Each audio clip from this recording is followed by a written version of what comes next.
Good morning and welcome to today's episode of Transformed. I want to talk to you for a moment about the lion's den moment. Now, anyone been around the church has heard the story of Daniel in the lion's den how many times? Well, you're going to hear one more, and we all know it. Let's talk about this for a moment. Daniel was in Babylon. He resolved in his heart that he would not defile himself by the things of Babylon. And it's amazing, in that moment and in that place and in that land, promotion came to Daniel. But the reason that promotion came from Daniel was because of the Spirit of the living God that lived in him and how he served those that were actually over him.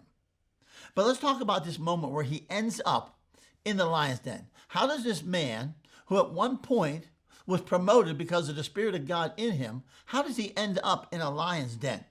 Well, you got to understand, first of all, we end up there. A lion's den moment is when evil conspires against the godly. There were ungodly men, wicked men, who were conspiring against Daniel to have him destroyed. Make no mistake about it. There are times in your life that your godliness will cause the ungodly to conspire against you in order to destroy you. You see, this moment in his life, the lion's den moment, was a moment not because of sin, but rather because of righteousness.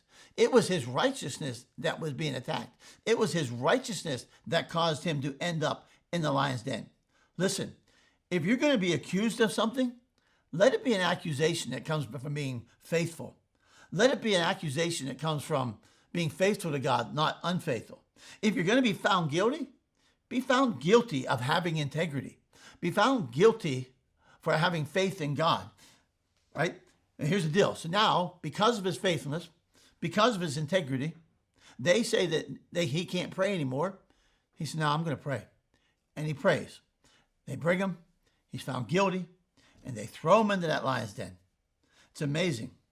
Here's what you have to realize. When your faith gets you in trouble, it is faith that will get you out of trouble.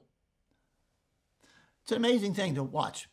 When Darius, the king, commits him to having to be thrown into the lion's den, he made a statement to Daniel that went like this. Then the king gave orders, and Daniel was brought in and cast into the lion's den.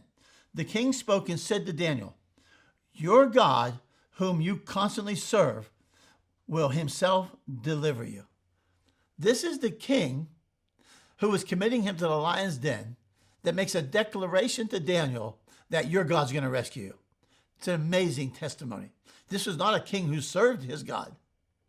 Your faithfulness to God and his faithfulness to you will cause others to expect him to work on your behalf. Here's one thing he knew. He didn't know Daniel's God, but he knew that Daniel's God would work on behalf of Daniel. You know the story. He spends the all night in the lion's den. The king goes over. He rushes to the lion's den. And the king said, Daniel, servant of the living God, has your God, whom you constantly serve, been able to deliver you from the lions? Then Daniel spoke to the king, O king, live forever. Imagine that. I'd have said, O king, come on down. Let's see what happens to you. But not Daniel. He says, live forever. And this is what he says.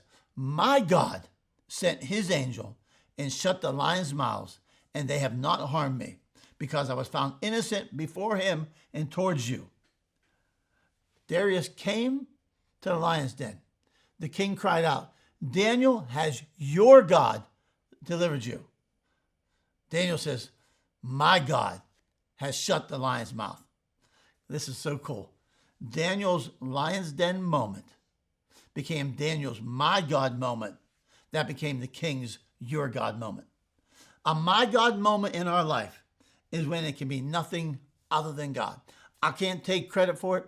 Nobody else can take credit for it. It's simply a my God moment. Everybody needs a my God moment, because your my God moment just might turn into someone else's your God moment. Then the king, watch this now.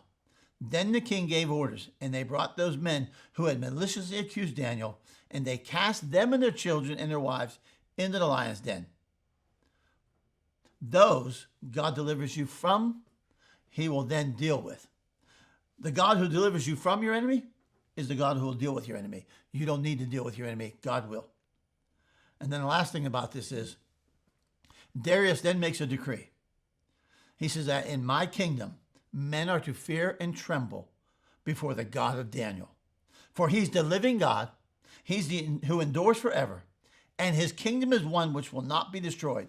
And his dominion will be forever. Darius had a your God moment. He said to Daniel, your God will deliver you. Daniel had a my God moment when his God delivered him.